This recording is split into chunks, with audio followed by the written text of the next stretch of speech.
Não, vai lá, você depois é Ciso. Ah, tá. Enquanto liga ali o microfone dela. Não tá ligando. Tá. Não, a resposta acabou de vir também, né? Porque eu queria entender o porquê que no momento que você falou com o Henrique da relação da lista de presença no velório, eu entrei em estado de pânico, não consegui. Eu sei. Em pânico. Eu acho que deve ter percebido, porque eu fiquei estagnada. E aí tô até agora. É claro. Que não consegui desenvolver. Tô aqui para André e falei assim, André, tô em estado de pânico, porque até coloquei como reflexão interna o porquê do desespero. Por quê? Porque não consegui nem pensar na lista. Não consegui pensar na possibilidade do velório. Eu sei. A Tatiana teve uma reação parecida com a tua. Mas quando eu falei do contrário disso. Quando eu falei assim, ó. Você é. Falei, fudeu.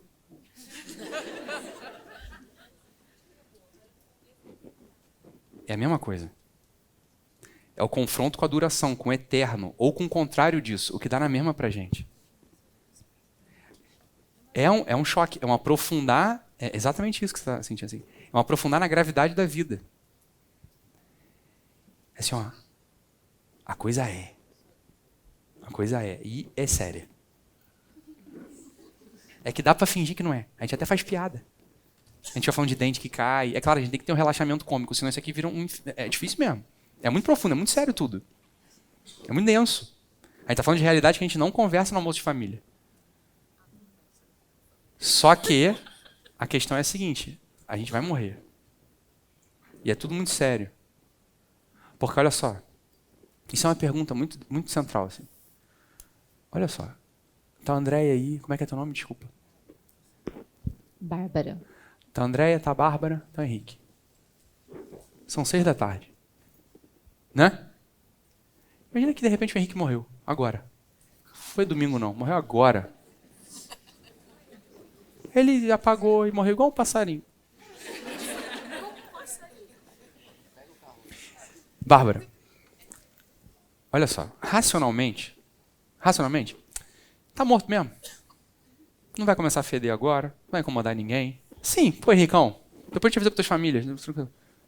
É isso que a gente faria? Não, o que a gente faria? Maluco, é capaz de acabar o curso. É capaz de acabar o curso. Você entende que, objetivamente falando, o Henrique tá morto. Continua o curso, termina às 6 da tarde, não acontece nada. Não vai feder, não acontece nada. Mas 40 minutos ele aguenta. Ele aguenta, morreu. A morte não é isso. O materialista faria isso. A gente vê que a gente não é materialista porque ninguém faria isso. E se fizer, a gente sabe que está errado. Por que está errado? No São Paulo Fashion Week fizeram, né? Não soube não. O que houve? Morreu na passarela, tiraram o corpo e continuaram seguindo. Ah, calma. Olha aqui. Chegamos no sintoma do nosso tempo. Olha o que a gente está falando aqui. No São Paulo Fashion Week, o modelo morreu e segue o jogo. Por quê? Porque é corpo, matéria, moda, bonito. É isso aí. Ele morreu no hospital, ele caiu. Caiu e tal, mas assim, não teve comoção pelo que eu tô entendendo. Aí demoraram pra socorrer. Demoraram pra socorrer, demoraram pra entender que havia uma morte ali. Ele morreu depois. Morreu depois, sim, mas digo, Desacordado. desacordado, né, e tal. Claro, óbvio, por quê? Porque ali não tem uma abertura pra eternidade.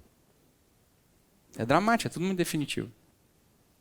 É bizarro, eu vou até ver o caso para poder falar sobre isso. Aí recomeçaram o desfile para não estragar.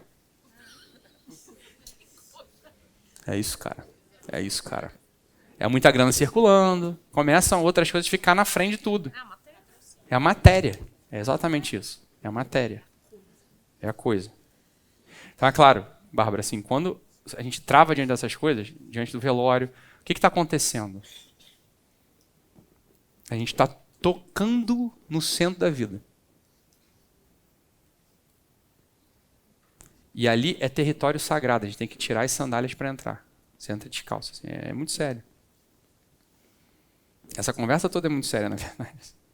Porque se você levar o que você está fazendo assim, eu levei a sério, eu levo a sério isso. Se você levar a sério, fala, olha, tem essa parte aqui da história, é muito maneira. A gente bebe gin, fuma charuto, conhece gente boa, bacana.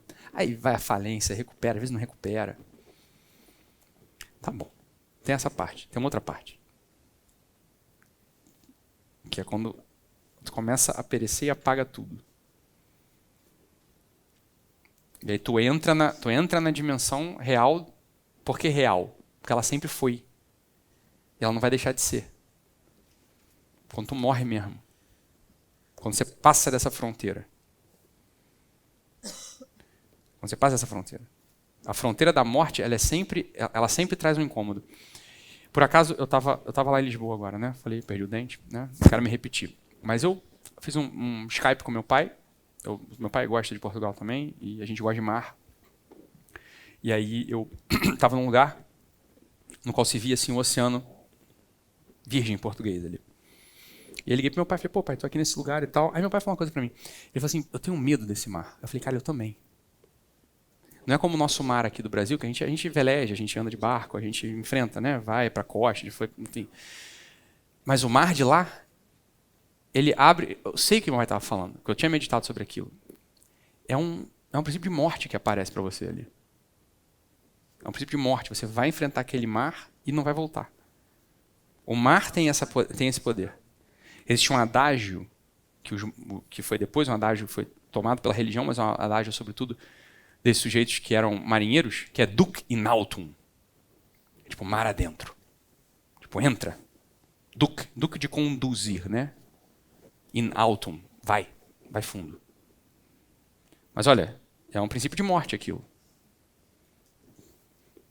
Você precisa de um desapego, você precisa de coragem para enfrentar as águas profundas. Que é o que os marinheiros sempre falaram. Olha, eu posso ficar pescando no raso, mas só tem peixe ruim. E eu fico com cheiro de lodo, eu fico com cheiro de podre. Quando eu vou pescar no mar aberto, no mar amplo, grande, eu posso não voltar, mas eu pego peixe grande e fico com cheiro de mar. Eu não fico com cheiro daquele lodo podre.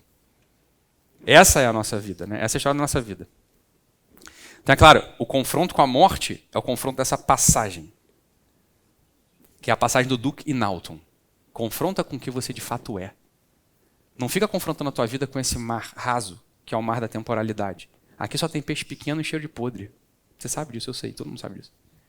Quando a gente confronta, e aqui está o ponto, quando a gente confronta a nossa vida com o que a gente chama de transcendência, de eternidade, a gente pode travar. Dá um pânico? Pode dar um pânico. Mas é lá que tem peixe grande, é lá que você fica com cheiro de mar, não com cheiro de podre. Por quê? Porque ali é o domínio da dimensão real da tua vida. E não outro.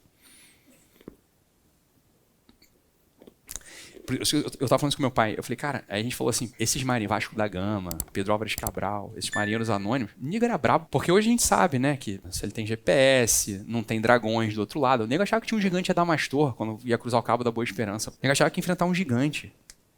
E o nego ia. Você está entendendo que não é assim, que achava mais ou menos? Não, o nego achava mesmo. Você imagina um marinheiro tosco, bruto, da época. O imaginário dele na família era formado olhando o Tejo, olhando aquele rio, que ia sugando todo o sangue português, desde a última aldeiazinha do Touro. Né? O Rio Douro vira o Tejo, depois desemboca ali no Atlântico. Aquilo pegava todo o sangue português e tudo aquilo estava no espírito do português. As histórias que eram contadas para eles eram histórias desse tipo, era história de luta contra gigantes, de luta contra dragões. O pessoal falava, haverá dragões do outro lado do horizonte. Haverá gigantes. Eles achavam mesmo que tinha, eles iam confrontar a morte. Iam mesmo. Até que o Vasco da Gama vence o gigante Adamastor, né? Ele cruza o Cabo da Boa Esperança e fala, olha, não é bem gigante que tem, mas eles achavam que tinha mesmo. É que para eles não era. É o que eu quero dizer isso. Para o português, navegador não era metáfora. Ele achava que tinha um gigante. Claro, quando a gente leu, tem um poema do Fernando Pessoa que é fantástico, é o poema das navegações. É claro que o gigante Adamastor está bem relatado nos Lusíadas, do Camões, né? Quando ele narra aquilo, quando o céu vira, eles veem que o céu vira, eles cruzam o hemisfério, aquilo é lindo, vai começar, a gente fica arrepiado com aquilo. Mas no poema do Fernando Pessoa fala, não, e girou 3 vezes a girar. Ele vai contando a história do povo. É um confronto com a morte, você precisa de coragem para isso. É o duc in altum, é o mar adentro. A gente tem que tatuar isso no nosso coração. E aí esses exercícios aqui todos, eles servem para esse tipo de coisa. Eles abrem na gente um confronto, um medo e o chamado à coragem. A morte vai aparecer. A morte vai aparecer. Hã? Não necessariamente, porque a gente pode estar tão anestesiado que a morte não parece nada. O medo da morte precisa ser o maior medo. Então, quando a gente sai da anestesia,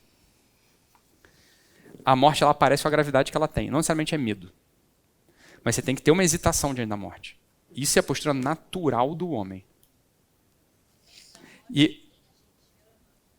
Mas é outro problema. É isso aí. Porque o que é o amor? O amor é o desejo de duração na eternidade daquele que você ama.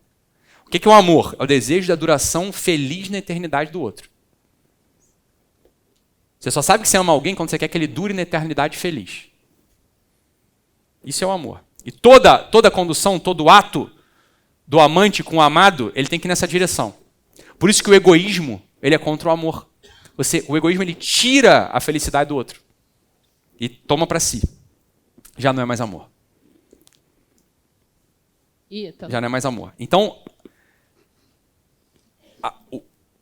o medo da morte do outro é o medo de que ele não dure feliz na eternidade. Esse tem que ser um medo. Tudo bem, então vou te dizer uma coisa, já te adiantando.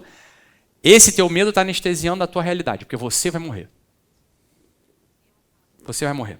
Eles também vão, mas você vai. A morte já tem que ser séria pra gente. Ela não precisa ser desespero, porque o desespero... você não está com desespero, na verdade. É uma hesitação grave. Uma hesitação grave. Essa é a postura diante da morte. Você entender? Isso vai acontecer. Você vai durar. Você pode durar com carências eternas. Que você não vai ter como resolver. É o Duke Inalton. Quando você parte pelo oceano, o navio zarpou. Você alcançou águas profundas. Se você não levou fósforo, você se fudeu. Você está entendendo? A flecha foi lançada. Ítalo. A morte é a única motivação do ser humano. Porque se você não for morrer, para que viver? A morte é a única motivação do homem. Porque você vai ter sempre ter o dia seguinte. Se você não tem morte, você tem sempre o dia seguinte. O que te motiva? Nada. Nada. O que motiva um homem? A morte. Ítalo. Claro que tem gente. Tinha um paciente que achava. Um paciente eu propus o necrológio. Aí ele escreveu assim. E ele se recusou a morrer. Ponto. Falei, beleza, é um adolescente. É um adolescente. Porque você vai morrer. O adolescente ele acha que ele é onipotente. Nada o afeta. Você vai morrer, meu filho. Ítalo, aqui. O medo da morte não torna limitante, mas é claro, mas a gente é limitado. Não, então, aí calma. Exatamente. Esse é o processo alquímico que a gente vai fazer. Porque o medo da morte, se a morte ela só cristaliza em medo, você paralisa. Mas o confronto com a morte é necessário para você poder se lançar. Esse é o paradoxo da vida humana. É isso que é a vida humana. Isso é maravilhoso. Porque se você pode ver super corajoso, mas nunca se confrontou com a morte, não é coragem. É cegueira. Se você se move sabendo que você morre, aí pode ser coragem. Ítalo, aqui. Aqui. E o sujeito que desiste de viver, ele foi corajoso ou covarde?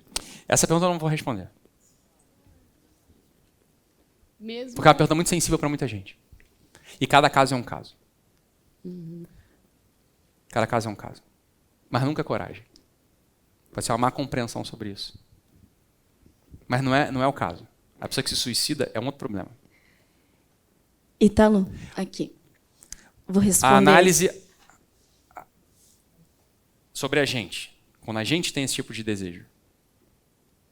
Né? A gente tem que ter toda a clareza do mundo que a gente não está vendo a situação do jeito certo. A gente não está vendo a situação do jeito certo. Porque lembra que eu falei? O homem sempre tem liberdade. Foi para isso que foi criado o dia seguinte. Para isso foi criado o amanhã. E a esperança, ela não tem raiz no mundo material. A esperança ela tem raiz na eternidade. E na eternidade existe o esplendor da beleza, o esplendor da verdade, o esplendor do bem que quer você lá. claro, a doença tem que ser tratada e aí que está o processo terapêutico. Existe uma abordagem ao sujeito que quer se suicidar. A gente está fazendo uma aqui, é uma dessas. Porque, em alguma medida, lembra como é que eu comecei? Eu vejo gente morta. Em alguma medida, todo mundo tem um desejo suicida. O desejo de não ser humano. Isso pode chegar ao extremo. O extremo é realmente a liquidação. Você liquidou a vida. Dramático. É um drama. E aquele que, bem, algumas pessoas têm parentes, têm amigos, tem gente que se suicidou. Nunca um olhar de juízo sobre essas pessoas. Nunca. Nunca, Então. nunca. Calma. Sempre um olhar de amor. Pronto. Mas em relação a gente. Quando a gente nutre esse desejo, quando a gente não está bem, está faltando alguma coisa na história. Tem que ter um pouco de calma. Né? Ter um pouco de calma. Olhar a situação e falar, olha, vai acabar mesmo em algum momento. Não vamos precipitar. Né? Porque o suicídio, ele sempre, ou ele é uma exacerbação de uma necessidade física, ou é uma cristalização no desejo das coisas de baixo. Alguma coisa está faltando aqui. E é claro, essa dor é uma dor muito grande, eu sei como é que é. Né? É uma dor terrível. Por isso que a pessoa chega lá. Mas é uma mira errada. Calma, porque a parte de cima, os desejos superiores da beleza, da verdade e da bondade, eles vão prevalecer se você deixar a luz entrar. Aquilo te ilumina, mesmo que você continue sem nenhum meio material. Veja no campo de concentração. No campo de concentração, a gente sabia quando a pessoa ia se suicidar. O cigarro sempre foi um elemento de troca em presídios, em lugares de prisão. Né? Então as pessoas elas faziam um racionamento do cigarro. A gente sabia que a pessoa ia se suicidar no campo de concentração quando, bem, a pessoa tinha 5 cigarros e ele fumava todos de uma vez. A gente sabia, vai se matar. Porque acabou a esperança. Ele apostou tudo naquela... Entende? Ele concentrou assim, aquele último desejo. Eu vou ter um último desejo, eu vou ter um último alimento aqui das coisas materiais. E acabou. Então, a doença mental é uma outra história.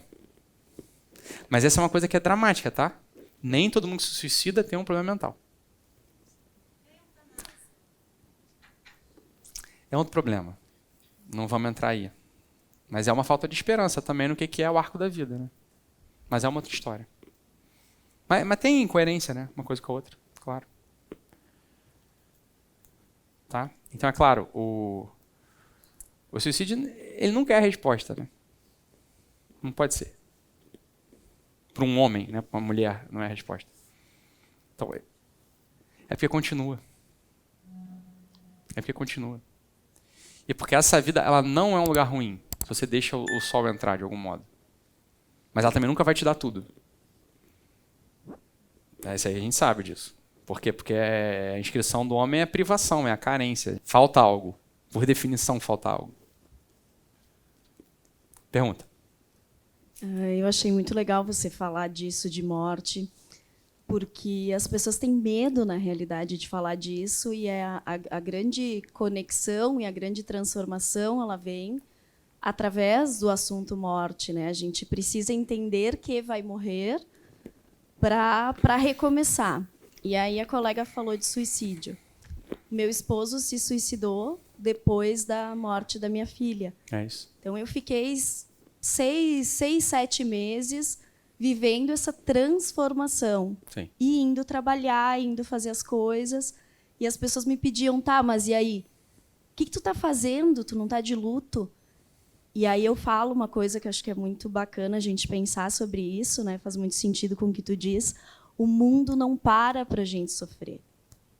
A gente precisa aprender a falar de morte, precisa aprender a lidar com tudo isso para conseguir se reconectar e recomeçar, né? Acho que é fundamental pensar na morte. Claro que é. Exatamente. E é isso que a gente fala. Quer dizer, a vida te apresentou uma circunstância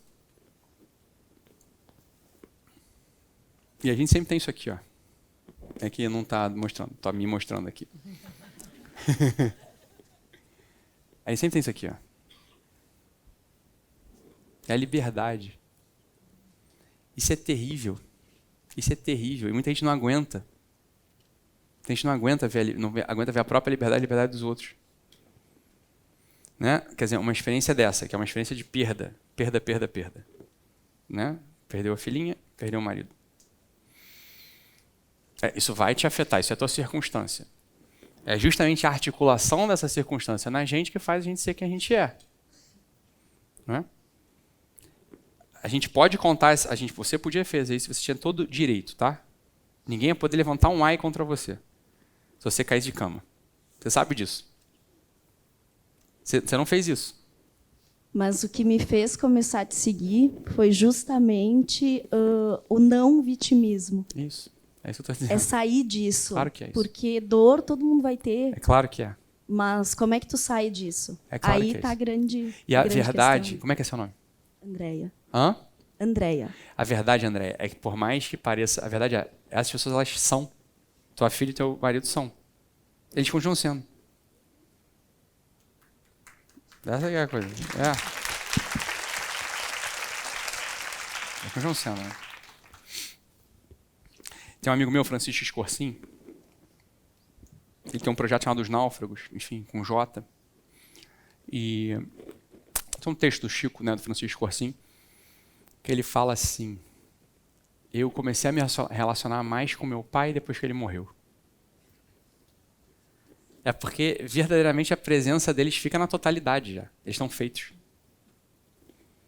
E se a gente, é isso que eu estava falando, é a cosmovisão que o Henrique estava falando. Se a gente tem uma mudança de olhar, a gente sabe, a vida não acaba, ela se transforma.